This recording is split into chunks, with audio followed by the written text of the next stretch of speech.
keep up. Please don't crash. That's 5-0 on your ass. Yeah. What's the deal, everybody, man? This is Ricky Montoya checking in, aka the fooest of all bears. And you are now tuned into I Think You're My Driver podcast, man. So thank you so much to everybody who has tuned in with me thus far. Of course, if you are not already following me, that is at TYMD.podcast, and that is going to be on Instagram, that's on TikTok, that's on YouTube, Spotify, Apple Music, and everywhere else that you can enjoy podcasts at. So I really want to thank everybody who has been with me on this journey, man. Let me go ahead and get right, man, because today I bring you guys to episode 29. And of course, like always, I'm going to hit you with the title. Today's title is going to be We Got a Chatty Cathy.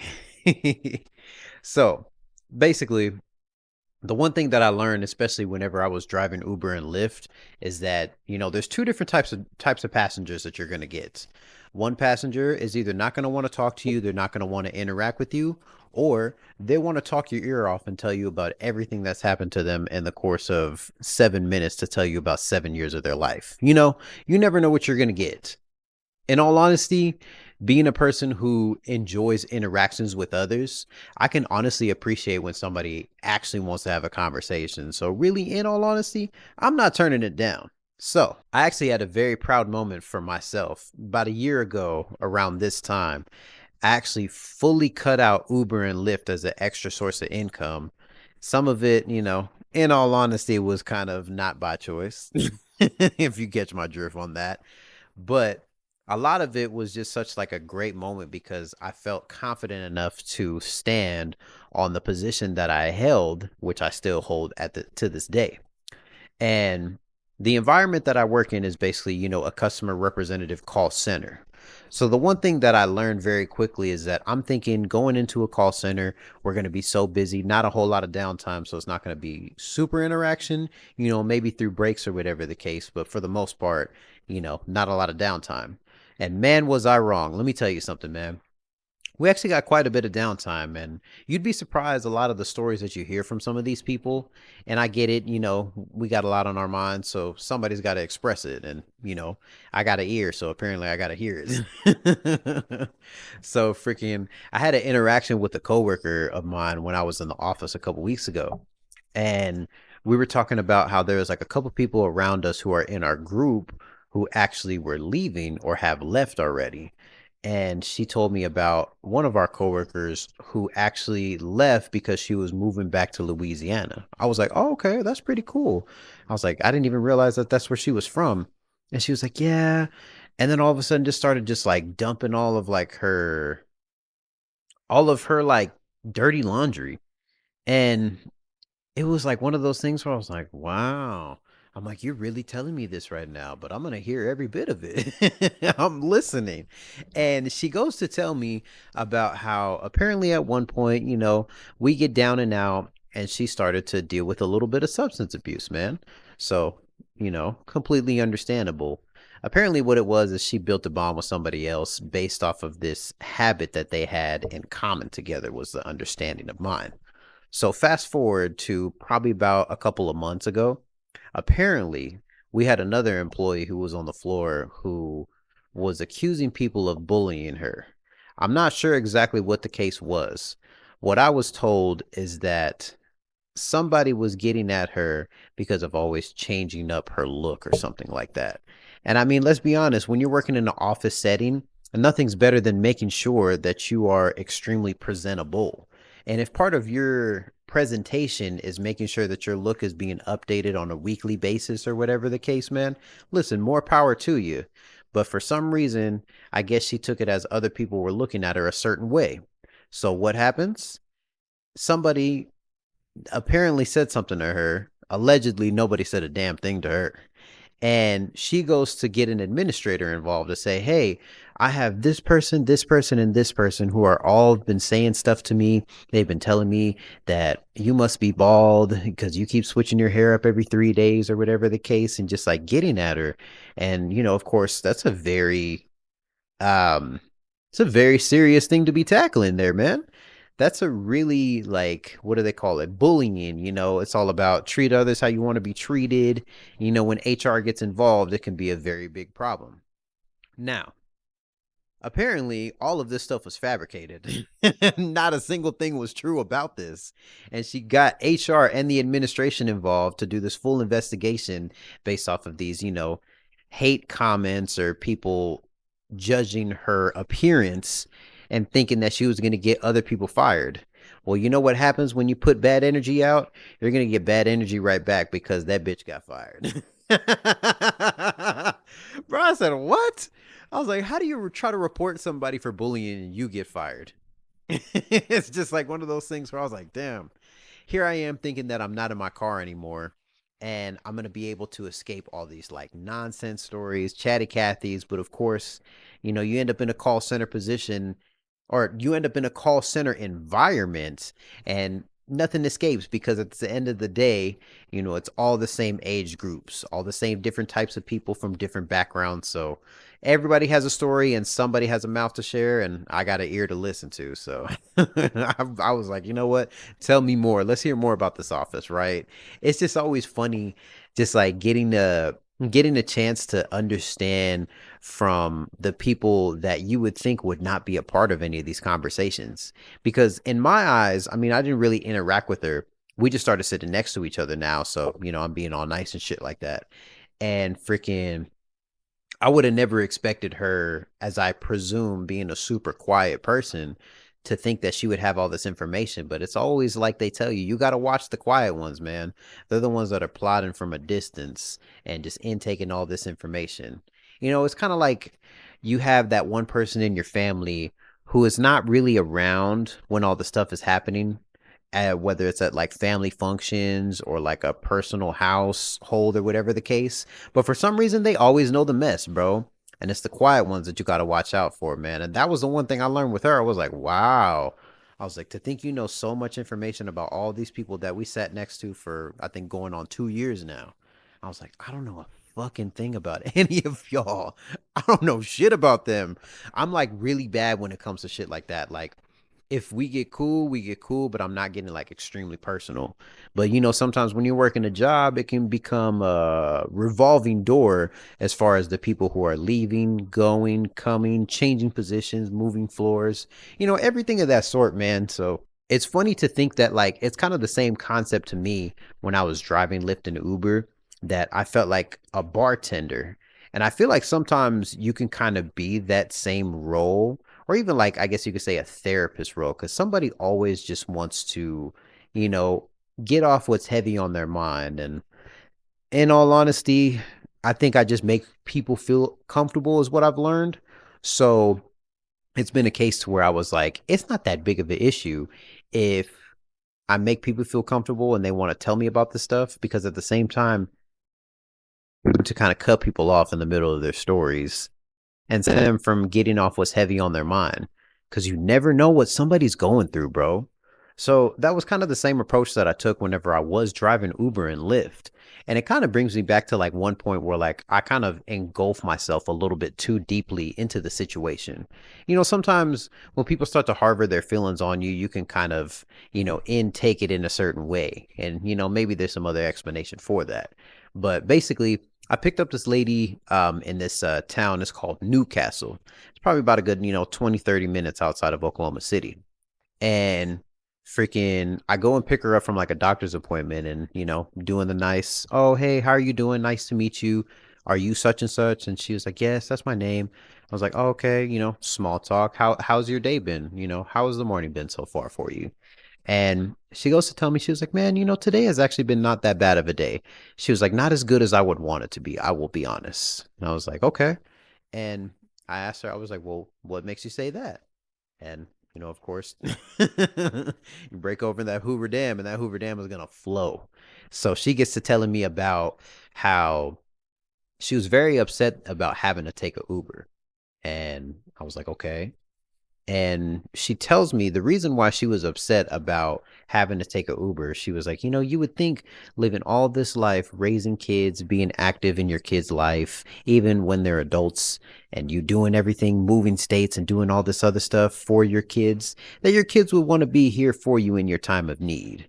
And she was like, and that's the problem that I'm really running into. Of course, granted, one of them doesn't even live here, so I don't even bother with that one. But the other one lives here in the city. And he always likes to ignore me. I was like, really? I was like, what makes you say that? And she was like, well, sometimes I call him and I call him back to back, or I'll call him like 3 days in a row. And then the fourth day will come and he's like, oh my goodness, I didn't even know you sent me this message. I never got this call. Hey, how are you doing? And it's like, you mean to tell me I'm just not that important to you? I'm not that important to you, Leroy? And I'm just like, okay, just like following. I'm like, man, what's going on with Leroy? And she's like, I don't know. She's like, I try to send him a text message, and Leroy acts like he didn't see my text message. Like, it's amazing how much you do for people, man. When somebody got hurt during sports practice and somebody got hurt and had to sit out half of the season, who was there making sure that they didn't feel horrible? Who was there, pulling out their football tapes to try to make sure that they could stay positive about seeing themselves on the field, knowing that they can get back to it? Who was being that motivator, putting the battery in your back, and has aggressive and like deeply like almost like she was holding all this stuff over her head of what she was obligated to do. It kind of like I got so lost in the point that she was trying to make as far as like making her seem like the victim that at a certain point I was like, damn, who in the world is Leroy? Like I completely forgot she was talking about her son, because she started talking about him in the way that you would think a woman would talk about her husband. And the deeper and deeper that she got, I was like, man, what's going on with this guy, Leroy? I'm like, I don't know if I fuck with Leroy. We might have to pull up on Leroy. Like, is he going to be in your area when I drop you off? Is what I'm thinking to myself, because I'm just letting her riff. And we're in the car for a good, 35 minutes. And she's literally going nonstop to talk about her son and complaining about this story and telling me about how my son got a job opportunity and he decided that he was just going to move halfway across the country. I get it. You want to do this and support your family, but what about your mother? Who's going to do this? Who's going to do that? A typical, older mother response when a lot of her kids are not in her immediate area. And she basically would not tell me it was her son. She would refer to her son in third person. So every negative thing, every story that she had to tell me, it was Leroy did this. Leroy didn't do this. Leroy didn't answer my phone call. Leroy moved over here. And the more that I'm hearing about Leroy this, and I'm like, man, who the fuck is Leroy? So, we're pulling up about 5 minutes away from her house, and she's like, but yeah, Leroy, my son. Leroy, my son, it's okay. It's this, and that. And I'm like, man, that's who the fuck you've been talking about this whole time, lady? I got so lost in all of the shit that she was dumping on me. I completely forgot that she was talking about her son because of the way she was talking about him, bro. And that's like one of the times where I was just kind of like, you know what, I'm gonna let you get all this off. And the more that she started to describe it and the more that she started to talk about it, I was just like, man, I'm starting to insert myself in the situation thinking I'm about to get something out of her. Obviously, this is a, insurance paid Uber. This lady ain't got nothing to offer me, but I'm always just, throwing the line in the water, trying to see what kind of bait I'm gonna catch, man. Some days you catch a barracuda and some days you catch a little minnow, man. It's all about shooting them shots. That's all it takes, man. That's all it takes. And it's funny because like even like throwing out those type of like fish lines as far as like conversation, you'd be surprised the kind of conversations and the stuff that you can pull out of people just based off of conversation, bro. I actually had an interaction with this one guy. He was, I want to say, probably in his like 30s, 40s. I picked him up from work over there in like the Midwest city area. And it's just, real general communication as far as our conversation topics, just real icebreaker. How was the day? Today has been such and such like this. And, around that time when I made this pickup, this is about tax season. So we're talking about, or I'm telling him actually about how I had been picking up a lot of people, from those tax agencies, the little H&R Block buildings, and they're telling me like, yeah, this week has been crazy. I'm probably about to be working like 7 days straight for at least the next month. Like I'm gonna be so backed up. Like all year we were complaining about this, and he's like, yeah, it's funny, man. And he goes to start asking me about like my Lyft and Uber taxes. And he's like, have you got started on that stuff, man? And I'm kind of I was like, man, I was like, people have been telling me all kind of things about, as far as like how to file it, because you get a 1090 whenever you're filing taxes as an Uber and Lyft driver. And I told him, I was like, but, you know, it's all about the amount that you make and X, Y, and Z. And he was like, oh yeah. And he was like, well, there's a way to get all that stuff back if that's what you're talking about.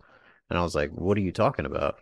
And he goes to tell me like, man, whenever you're filing taxes, he was like, basically when you're filing with a 1090, you're a independent contractor. So basically you're filing your taxes as a barber. Basically everything is coming in cash. So you're basically just reporting based off of I think he explained it as like a median income or something of that sort. So I was like, huh, okay, I'm listening.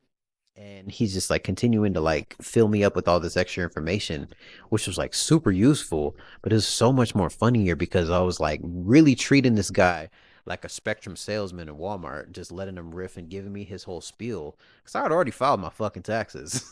So it's just like, oh, okay, cool. Yeah, yeah, go ahead. Okay, okay. No, that's dope. Okay, I didn't even know that. He's like, yeah, man. He was like, but shoot, the only reason why I know this kind of information is just because, like, he's like, I think I'm about outside of the statute of limitations on this one. And I'm like, okay.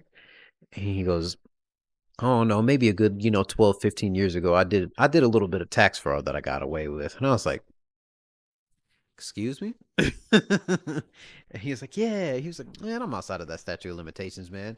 They never put that shit back on me. So it really is not that big of a deal. They're not worried about little old me.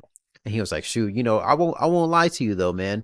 He was like, those first 2 or 3 years, man, I was like shitting bricks around tax season, just waiting to get that big stupid ass bill in the mail. But, here we are 10, 15 years later. I still haven't got anything, man. He was like, so that just goes to show it really doesn't matter how you file your taxes or the amount that you report to your taxes. It's all about you are paying your taxes at the end of the day. And I'm just like sitting here looking at this guy like, I'm not listening to you, my guy. Like, it's always interesting to hear the amount of unsolicited advice that you can get from a lot of these passengers because, like I say, these people are just like Chatty Cathy is just looking to get off some of these topics and looking for an ear for them to listen to their nonsense. Sometimes I went a little bit too far as like allowing them to get off some of this stuff, but you know, shit happens, man. You just got to grow out of it, right? Yeah, man. I just think it's like really important that when you get in a lot of these like vulnerable situations, such as like a Uber or a Lyft ride, I think it's extremely important that you give people the free range to talk about what's bothering them because you don't really know what people are going through at the end of the day. So sometimes it's always good to just let it off. Of course, it's always good to listen to understand, not listen to respond, which is a skill that not a lot of people have. And it's something that you got to make sure that you're willing to put up with. But also at the same time, there are some other instances where you don't really want to put up with it, which was exactly a Reddit article that I found actually, where this guy talked about dealing with a Uber driver that he had. He gets in the car, introduces himself, and the guy is like, oh, yeah, nice to meet you. My name is such and such. And he was like, you know what? But today is your lucky day. He's like, my lucky day? It's like, what makes you say that? And he was like, today's your lucky day because I'm about to dump all my nonsense and trauma on you in the next 7 minutes. You're about to be my therapist for today. And he was like, you know what? No.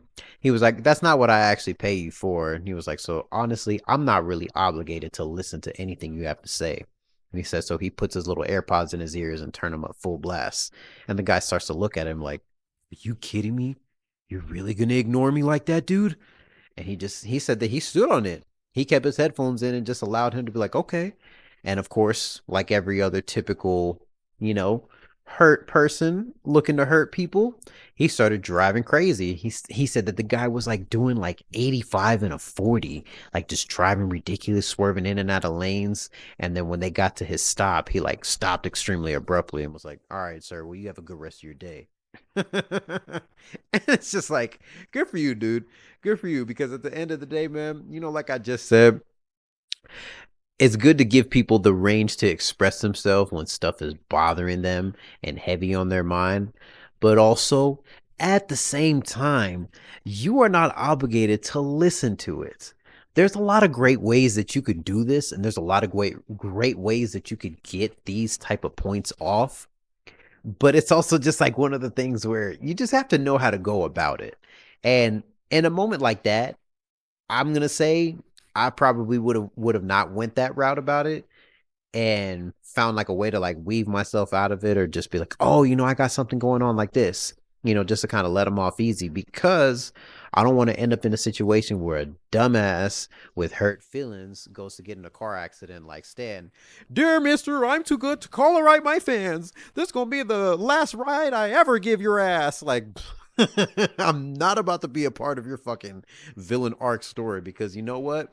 God forbid, man, that nobody runs into a scenario like this. But if you were to ever run into a scenario where you run into somebody with hurt feelings and they decide to put you and themselves in harm's way that could potentially be fatal, I pray and hope that you reincarnate and you come back as a freaking fruit fly and you just bug them all night. Just try to like buzz in their ear, fly in their nose and some shit like that, make them wake up that way. Because, there's always those people who get frustrated. If somebody's going to get frustrated like that based off of you wait, what the fuck am I talking about? Because if it's fatal to the both of them, they're not even going to see this shit. Oh, but yeah, man. The point is that when you get into a scenario, you're going to have two different types of passengers, man. You're going to have the passenger who wants to talk your ear off, or you're going to have the passenger that doesn't want to talk at all. When you're the passenger that doesn't want to talk at all, there's a lot of great ways that you could, maneuver yourself. You can pivot outside of the conversation, because I've learned my fair share that when people are starting to get into like conversations and topics that I don't want to have, I know how to, weave myself out of that. You just gotta, oh, you know what? I'm gonna go ahead and move myself out of this. But how about this? You got to know how to get in and out of that, and all of that is a skill to learn in its own. But you also got to have a little bit of Chatty Cathy in you if you're going to be able to maintain and continue to weave out of conversations you don't want to be a part of. So I'm going to go ahead and end it on that note, man. So, of course, if you are not already following me, that is going to be at TYMD.podcast. Of course, that's on Instagram, that's on TikTok, that's on YouTube, that's on Spotify, Apple Music, and everywhere else that you can enjoy podcasts at. So I'm signing off on this one. So Going too fast, 150 on the dash, bitch keep up. Please don't crash, that's 5-0 on your ass, don't get stuck. My shit blasting up, window tinted, can't get caught. My bitch bad, sport more leave you on your ass, taking up.